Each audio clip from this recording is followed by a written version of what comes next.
Okay guys, here we are again. This next lesson is called Systems of Inequalities. It is actually very, very, very similar to what we did last week and week before. And actually it's nothing new. We're combining two things that we've done. If you remember, on your bell ringer a couple weeks ago, we did something called graphing inequalities.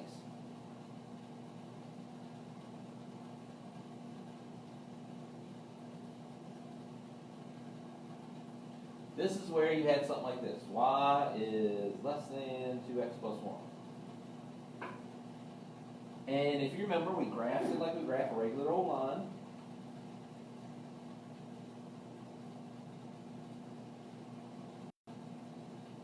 And if you don't remember how to graph a line, I'll review that quickly. Remember, lines are y equals mx plus b. The m is the slope. The b is the y-intercept. The y-intercept is where you start along the y-axis. The number hooked to the x is the slope. So for our problem, b is 1, m is 2. You've done this so much, hopefully you remember that by now. If not, we'll keep doing it until you do. So for this problem, we're going to start at the b, so we start up 1. From there, slope of 2. Remember, slope is always a fraction, so we make 2 over 1. So rise over run, so we go up 2 over 1. Up 2 over 1. So now, we're going to graph the line. But before I graph it, hopefully you remember from the bell ringer. If, come off to the side, put a couple more notes. If you have a less than or greater than, remember it is a dotted line. If you have an equal, a less than equal, a greater than equal, anything with the line under it, any equal part, it is a solid line. Oops, sorry about that. So equal, less than equal, greater than equal, anything like that is solid. So for us, since we have a less than sign, it is going to be dotted. So when I graph it, I should be using pencil. I'm trying to color code all my steps. If I use pencil and accidentally drew a solid line, I can just erase it. So, and then we have shading. I kind of taught you a little shortcut way you could cheat on this. If y is by itself, you can actually go by this. This is a less than sign. Another thing, you read these signs like you read a book. You go left to right. I always tell my students, you go left to right. If you hit the little part first, that is a less than. If you read like a book, go left to right, hit the big part first. That is a greater than. So this is a less than sign. If the y is by itself, you can cheat. Less than is going to be below. So we're going to shade below the line. Okay, so everybody remember that. So that is graphing inequalities. We did that in the bell ringer a few weeks ago. Today, we're going to have something called systems of inequalities, which is basically you're going to have two of these to do on one graph, and you're going to see where the overlaps, where the shading overlaps each other. So there's really nothing new in this lesson. We're just doing what we did in the bell ringer a few weeks ago, twice on the same coordinate plane. So, I got some grid paper here. I'm going to see how this goes. I'm going to zoom in, and I'll use this a bit.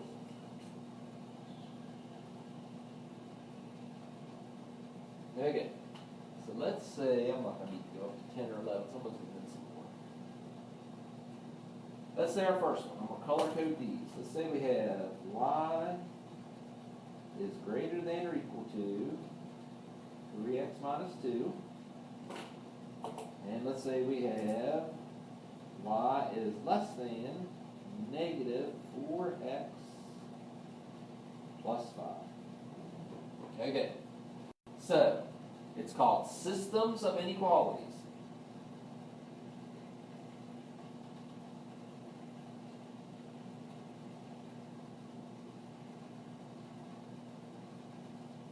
And we are solving them by graphing. So, systems of inequalities. So, we're going to graph both of those, and we're going to look and see if we can tell where the shadings overlap. So, I'm going to zoom back up here. This first I'm going to do in the reddish color. Remember y equals mx plus b, so I'm going to start down 2, put a dot. From there, slope of 3 means 3 over 1, so I'm going up 3 over 1. Hopefully you can see that okay. I'm going to try to zoom in a little bit more. Okay, that should. So I started down 2. From there, I went up 3 over 1. And this is going to be a solid line because it has a line under it. So I'll go ahead and draw my line. Make sure you draw your line long enough to go up and down so it fits on the paper. And greater than. We can cheat a little bit, and here in a minute I'm going to show you times where you can't use our little cheat method. But if y is by itself, you can use this. Greater than, think of the word greater than. Greater than usually means above something or higher than. So we're going to shade above the line. So I'm going to shade above it. There you go. Kind of messy, but that's, you're showing your shading. Next one. We're going to graph this line. We got to start up 5. Now, I was stupid there and made it so sloppy you can't even see my numbers. But I'm going to start up 5, put a dot. 1, 2, 3, 4, 5. Can you see the orange? I may switch to, see if this blue works. I'm going to do this little bluish color here. So you can see it there. Don't show up too well. But so we're going to start up 5. Slope of negative 4 means down 4 over 1. So I need to go down 4, 1, 2, 3, 4 over 1. And this time it's a dotted line.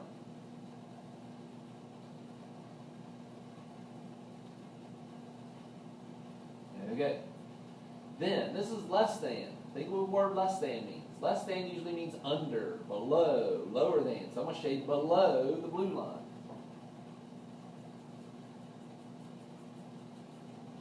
Now, can you see where the blue and the purple overlap?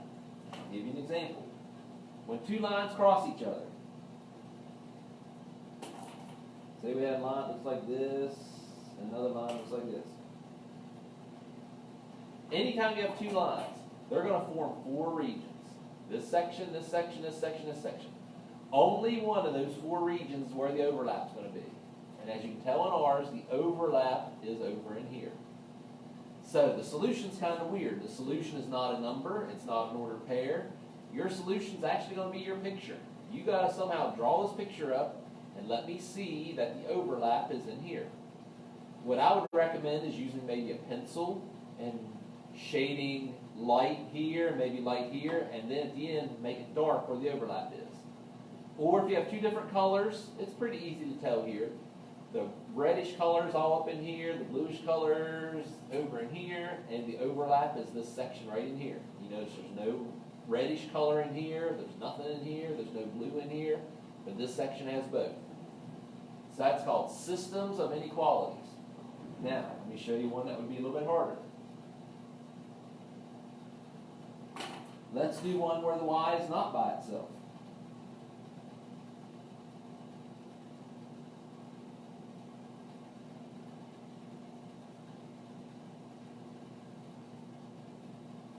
So 2x plus y is less than or equal to 4.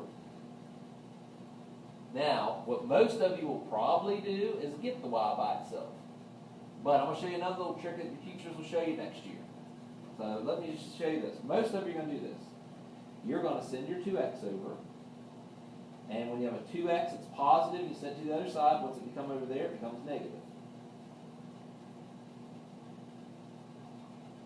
And then you graph it.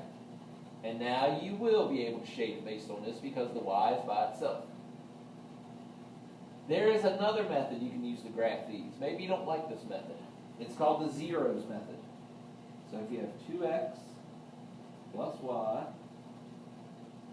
what you can do is make yourself 2 ordered pairs.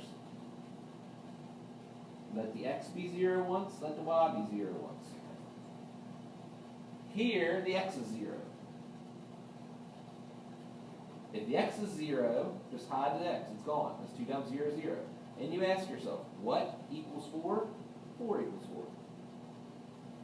When y is 0, put your finger over that. And you ask yourself, 2 times what makes 4? Well, 2 times 2 makes 4. And then what you do is you just plot these 2 points. 0, comma 4 means over 0 up 4. Over 2 up 0. And you graph your line.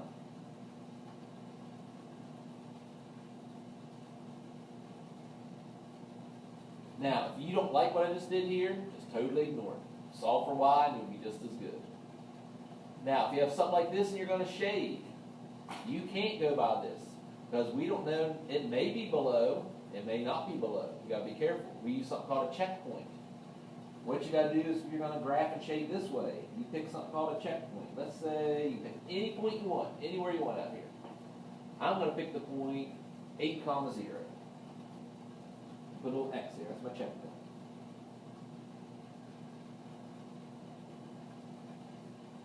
I'm going to plug in 8 for X, 0 for Y, and if it's true, I'm going to shade over here. If I plug in 8 for X and 0 for Y and it's false, I'm going to shade over here. So, plug in 8 for X, 0 for Y. 16 plus 0 is 16 plus 0, which is 16. Is that less than 4? No, it is not. Which means this point is false, which means I don't shade this side, I shade this side, which could also be called below. Now, 99% of you are going to say, heck with that, I'm not doing that method, because you're probably experts at this by now. I just wanted you to see this in case someday you get a teacher that says you must do it this way. It's called the zeros method, or they might even call it intercepts. For now, you're probably better off just to stick to this method up here. Solve for y, graph it. So, one more example, and then be done. So, let's take one like this. Say we have y plus 3x is less than 6. And let's say we have 2x plus 3y greater than or equal to 4. This would probably be the hardest problem you would have. So let's see what happens. So let's get the y's by themselves. So up here, to get y by itself, I'm going to send the 3x over. And I'm going to park it out in front of the 6. So if you got a positive 3x over here and I send it over, it becomes a negative 3x. And once y is by itself, I'm going to graph it. So I'm going to start up 6, put a dot. From there, I'm going to go down 3 over 1. And it's going to be a dotted line. So I don't have a pencil, I've got to be careful here. Now, y is by itself, less than means below. So I'm going to shade below the line. Okay, that's it for the first one. This next one will be a little bit harder. How do you get y by itself? So I'm going to send the 2x over. I'm going to park it here in front because I like to have an x first. So 2x, when I send it over, becomes a negative 2x. So my 3y over here. This 2x jumps the sign and becomes a negative 2x. The 4 stayed home. It did not jump anything, so it stays a positive 4. Now I got an extra step because my y is not by itself. So I got to divide everything by 3. And this one's going to be really ugly because nothing comes out nice. So I got negative 2/3 x, 4/3. Okay, 4/3. What is 4/3? So that's where we got to start at. 4/3. 3 goes into 4 once, with 1 left over. 4/3 is 1 1/3. That may make a whole lot more sense to you. 4/3, which is 1 1/3, which means I need to start up 1 1/3 of a box. So probably about right in here. So there's 1 box and 1/3 there. So I'm going to start right about here.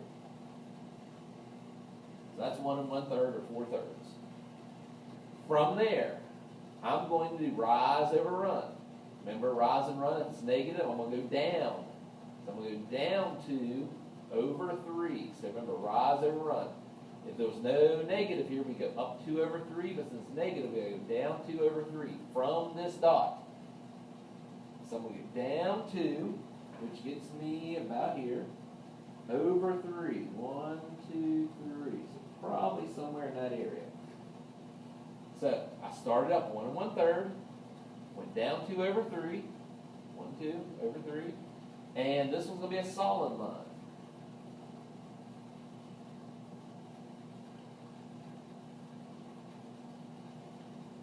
And if you look closely at these two lines we made, you're going to see 4 regions. 1, 2, 3, 4. One of those 4 regions is going to be the overlap. So let's see what happens. Since this is greater than and y is by itself, we're going to shade above the orange line. I'm going to shade up here. Okay, do you see the overlap? The overlap is right in here. So your answer is actually this region. So what that would mean is any point in this overlap, maybe I pick the point -4, comma 6, which is in here. That means this point would work here and would work here. Also, points on a solid line. If I found an exact point here somewhere, it would actually work, because points on a solid line are included. Points on a dotted line are not included. So this point here, over 1 up 3, it would not work in both equations. Now, you'll see more of that kind of stuff in chemistry and physics, where they talk about a chemical reaction, if this was like temperatures and weights, or some amount of medicine, something like that, where you're looking for the overlap. Maybe in chemistry class, the overlap is where that medicine's going to help your headache feel better. Where out here, it'll make you sick because you have too much medicine. Here, it won't help you because you got too little medicine. So you might be looking for the overlap, or the overlap where some chemical reaction occurs. But for this class, we're going to graph them, shade them, see where they overlap. Hopefully those examples help you, and talk to you soon. Hopefully we'll get back here before the school year's over, and we'll see you then.